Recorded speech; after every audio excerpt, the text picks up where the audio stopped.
Sesungguhnya kehidupan masyarakat Sunda pada zaman dahulu merupakan kehidupan masyarakat yang mandiri, di mana kemandirian tersebut bukan hanya saja di dalam berbudaya serta berbahasa. Akan tetapi masyarakat Sunda pada zaman dahulu telah mandiri di dalam penyembahan kepada Tuhan, yang dimana tata cara tersebut didapat dari hasil perjalanan spiritual para sesepuh di tanah Pasundan pada saat itu. Bukan pengetahuan yang didapat dari luar tanah Sunda.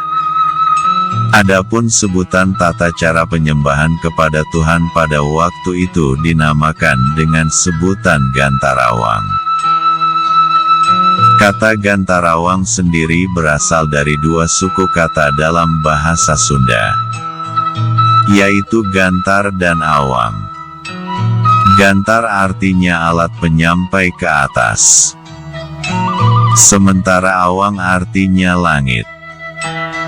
Jadi arti dari Gantarawang yakni alat penyampai ke langit, yang bermakna alat penyampai kepada Tuhan. Karena menurut masyarakat Sunda pada waktu itu, bahwa Tuhan bersemayam di atas langit, yaitu di alam kayangan. Adapun nama Tuhan menurut masyarakat Sunda pada zaman dahulu, mereka menyebut Tuhan menggunakan 4 huruf suci, yaitu dengan sebutan Hyang, artinya Maha, yang bermakna sumber dari segala sumber. Dan menurut masyarakat Sunda pada waktu itu, Tuhan mempunyai 22 sumber. Dan ke-22 sumber tersebut merupakan gambaran dari Tuhan itu sendiri. Yang pertama bahwa Tuhan itu adalah sumber ada. Sebutannya yakni Sang Hyang. Sang artinya ada, sementara Hyang artinya Tuhan.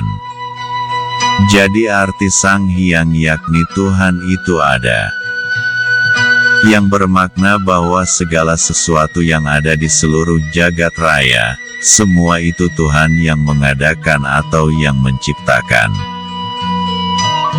Berlanjut ke sumber Tuhan yang kedua, yaitu Tuhan adalah sumber hidup.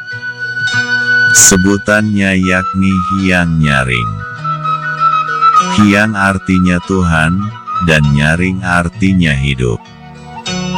Jadi Hyang Nyaring artinya Tuhan Sang Maha Hidup, yang bermakna bahwa Tuhan itu hidup, serta Tuhanlah satu-satunya yang menghidupi semua makhluk yang ada di seluruh alam semesta. Kemudian masuk ke sumber Tuhan yang ketiga, yaitu Tuhan adalah sumber esa. Sebutannya yakni Hyang Tunggal. Hyang artinya Tuhan, dan Tunggal artinya satu. Jadi Hyang Tunggal artinya Tuhan yang Maha Esa, yang bermakna bahwa tidak ada segala sesuatu apapun yang menyamai serta menyerupai Tuhan. Setelah itu masuk ke sumber Tuhan yang keempat, yaitu Tuhan adalah sumber besar. Sebutannya yakni Hyang Agung. Hyang artinya Tuhan, dan Agung artinya megah atau besar. Jadi arti Hyang Agung yakni Tuhan Sang Maha Besar, yang bermakna tidak ada segala sesuatu yang dapat melebihi Tuhan. Kemudian masuk ke sumber Tuhan yang kelima, yaitu Tuhan adalah sumber kebaikan. Sebutannya yakni Hyang Welas. Hyang artinya Tuhan, dan welas artinya kasih sayang. Jadi arti Hyang Welas yakni Tuhan yang Maha Kasih Sayang. yang bermakna bahwa Tuhan selalu mencurahkan kasih sayang kepada seluruh makhluk yang diciptakan serta yang dikehendakinya. Kemudian sumber Tuhan yang keenam, yaitu Tuhan adalah sumber kesucian. Sebutannya yakni Hyang Herang. Hyang artinya Tuhan, dan Herang artinya kemilau. Jadi arti Hyang Herang yakni Tuhan yang Maha Kemilau, atau bermakna Tuhan yang Maha Suci yang tidak terkotori. Masuk ke sumber Tuhan yang ketujuh, yaitu Tuhan adalah sumber kuasa. Sebutannya yakni Hyang Wonang. Hyang artinya Tuhan, sementara Wonang artinya kehendak. Jadi arti Hyang Wonang yakni Tuhan yang Maha Berkehendak atau yang Maha Kuasa, yang bermakna bahwa segala sesuatu yang terjadi, semuanya atas kehendak Tuhan. Kemudian sumber Tuhan yang kedelapan, yakni Tuhan adalah sumber ilmu. Sebutannya yakni Hyang Widi. Hyang artinya Tuhan, dan Widi artinya kepandaian. Jadi arti Hyang Widi yakni Tuhan yang Maha Pandai atau Maha Berilmu, yang bermakna bahwa tidak ada segala sesuatu ilmu tanpa datangnya dari Tuhan. Berlanjut ke sumber Tuhan yang kesembilan, yaitu Tuhan adalah sumber cipta. Sebutannya yakni Hyang Kersa. Hyang artinya Tuhan, dan Kersa artinya kehendak cipta. Jadi arti Hyang Kersa yakni Tuhan Sang Maha Pencipta, yang bermakna segala sesuatu yang ada di langit serta di bumi. Begitu pula segala sesuatu yang terlihat dan yang tak terlihat, semuanya dicipta oleh Tuhan. Setelah itu masuk ke sumber Tuhan yang ke-10, yaitu Tuhan adalah sumber pemelihara. Sebutannya yakni Hyang Angon. Hyang artinya Tuhan, dan Angon artinya memelihara atau merawat. Jadi Hyang Angon artinya Tuhan Sang Maha Pemelihara, yang bermakna seluruh makhluk ciptaannya hanya Tuhanlah yang merawat. Kemudian sumber Tuhan yang ke-11, yaitu Tuhan adalah sumber mengetahui. Sebutannya yakni Hyang Manon. Hyang artinya Tuhan, dan Manon artinya penglihatan. Jadi arti Hyang Manon yakni Tuhan Sang Maha Melihat atau Maha Mengetahui, yang bermakna bahwa tidak ada segala sesuatu yang luput dari pengetahuannya, baik yang diucapkan ataupun yang ada di dalam hati, baik yang terlihat ataupun yang tersembunyi. Berlanjut ke sumber Tuhan yang ke-12, yaitu Tuhan adalah sumber pemaaf. Sebutannya yakni Hyang Galang. Hyang artinya Tuhan, Galang artinya menutupi. Jadi arti Hyang Galang yakni Tuhan yang Maha Menutupi atau Maha Memaafkan, yang bermakna segala sesuatu kesalahan dari seluruh makhluk ciptaannya, hanya Tuhanlah yang mampu untuk memaafkan. Berlanjut ke sumber Tuhan yang ke-13, yaitu Tuhan adalah sumber pengatur. Sebutannya yakni Hyang Uning. Hyang artinya Tuhan, dan Uning artinya ingat atau menyadari.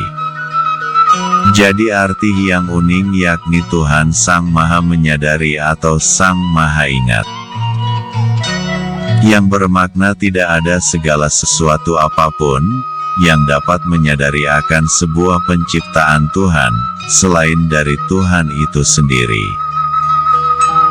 Atau pula bermakna bahwa tidak ada yang dapat mengatur ciptaan Tuhan selain dari Tuhan itu sendiri.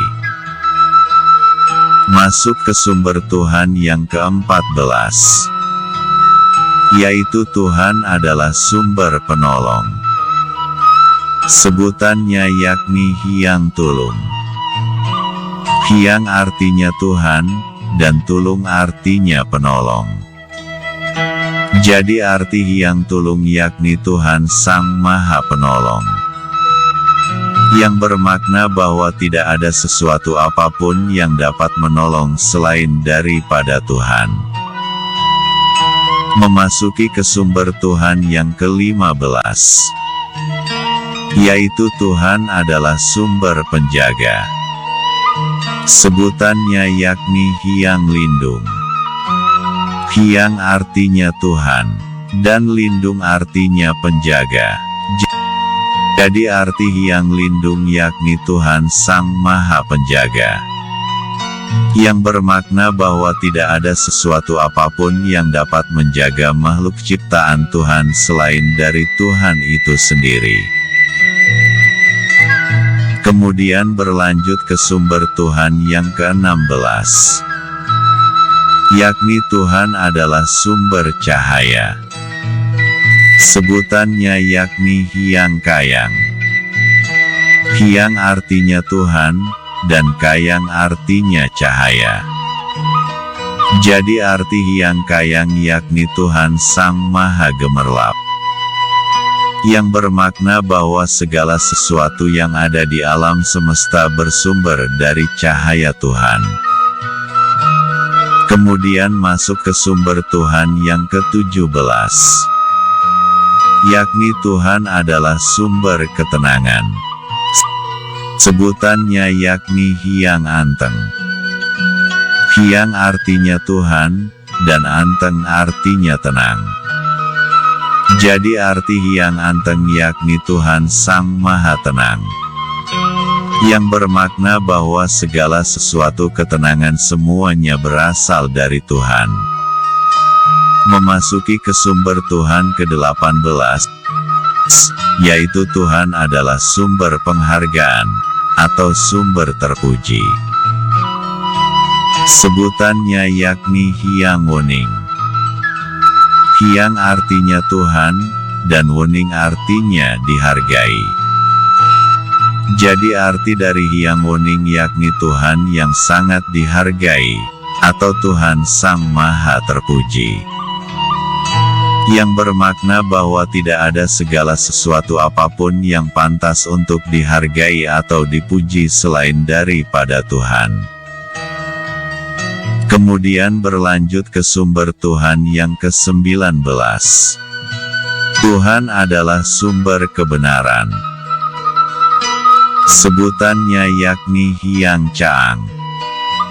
Hyang artinya Tuhan, dan Caang artinya terang. Jadi arti Hyang Caang yakni sumber terang atau sumber kebenaran, yang bermakna bahwa hanya dari Tuhanlah seluruh kebenaran atau seluruh keterangan itu berasal. Kemudian masuk ke sumber Tuhan yang ke-20, yaitu Tuhan adalah sumber keadilan. Sebutannya yakni Hyang Anggang. Hyang artinya Tuhan, dan Anggang artinya diantara. Jadi Hyang Anggang artinya Tuhan yang berada di antara segala sesuatu, yang bermakna bahwa Tuhan itu Sang Maha Adil, serta Tuhan pun merupakan pengadil yang sejati. Berlanjut ke sumber Tuhan yang ke-21, yaitu Tuhan adalah sumber keabadian. Sebutannya yakni Hyang Langgeng. Hyang artinya Tuhan, dan Langgeng artinya abadi. Jadi Hyang Langgeng artinya Tuhan Sang Maha Abadi, yang bermakna bahwa Tuhan itu tidak berkesudahan, atau bermakna Tuhan itu tidak berawal serta tidak berakhir. Dan sumber Tuhan yang terakhir atau yang ke-22, yaitu Tuhan adalah sumber kesempurnaan. Sebutannya yakni Hyang Mulia. Hyang artinya Tuhan, dan mulia artinya tanpa celah.